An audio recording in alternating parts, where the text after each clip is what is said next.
matematika. Logika matematika merupakan salah satu materi pembelajaran matematika yang merupakan gabungan dari ilmu logika dan ilmu matematika.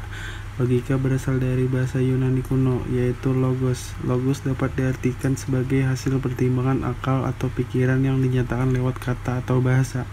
Sedangkan jika diartikan secara sistematis, logika dapat dianalisis berdasarkan nilai-nilai kebenarannya.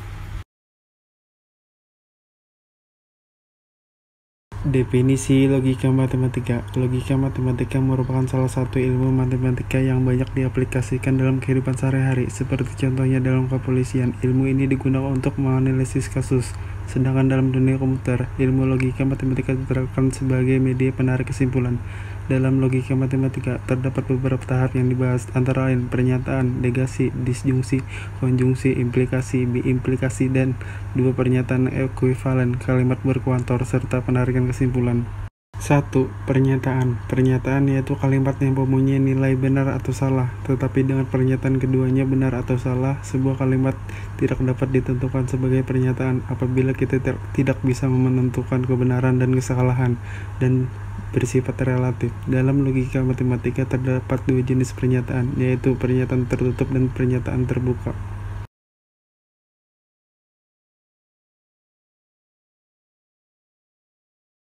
Negasi. Negasi atau ingkaran merupakan pernyataan yang isinya mengingkari pernyataan atau berisi kalimat sangkalan.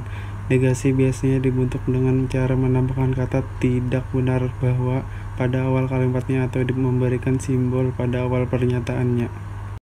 Contoh, pernyataan 1, bumi itu bulat. Pernyataan 2, tidak benar bahwa bumi itu bulat.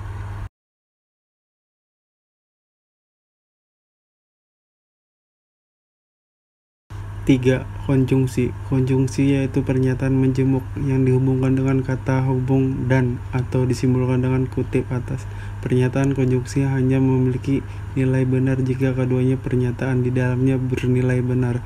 Jika salah satu pernyataan bernilai salah, maka pernyataan konjungsi juga bernilai salah. Contoh, simaklah tabel di bawah.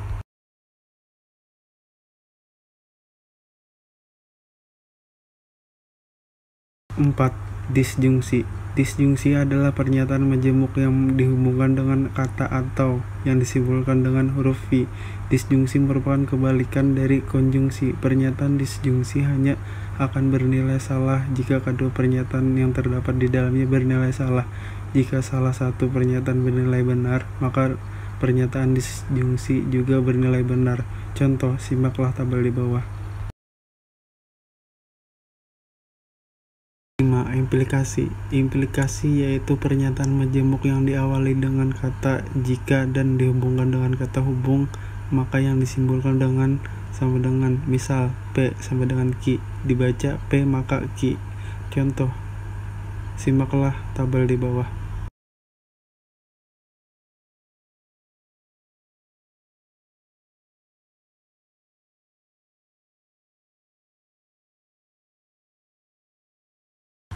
6. Biimplikasi. Biimplikasi yaitu bentuk kompleks sari implikasi yang berarti jika dan hanya jika yang disimbolkan dengan sama dengan. Misal P sama dengan Q, dibaca P jika dan hanya jika Q. Contoh, perhatikan tabel di bawah.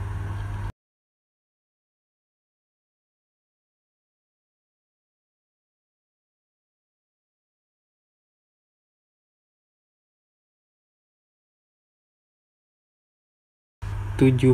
Dua pernyataan yang ekuivalen. Pertama, converse.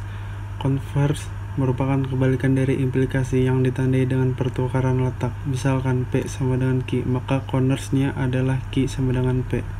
Kedua, inverse. Inverse adalah lawan dari implikasi. Dalam inverse, pernyataan yang terdapat pada pernyataan menjemuk merupakan negasi dari pernyataan pada implikasi. Misal P sama dengan Q, maka inverse-nya adalah P sama dengan Q. 8. Kalimat berkuantor.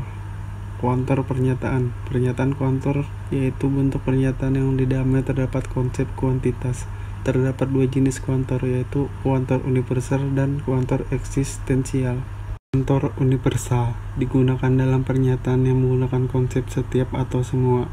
Kuantor eksistensial digunakan dalam pernyataan yang mengandung konsep ada, sebagian, beberapa, atau terdapat. Kesimpulan dapat dilakukan dari beberapa pernyataan yang diketahui nilai kebenarannya yang disebut premis. Kemudian dengan menggunakan prinsip-prinsip yang ada, diperoleh pernyataan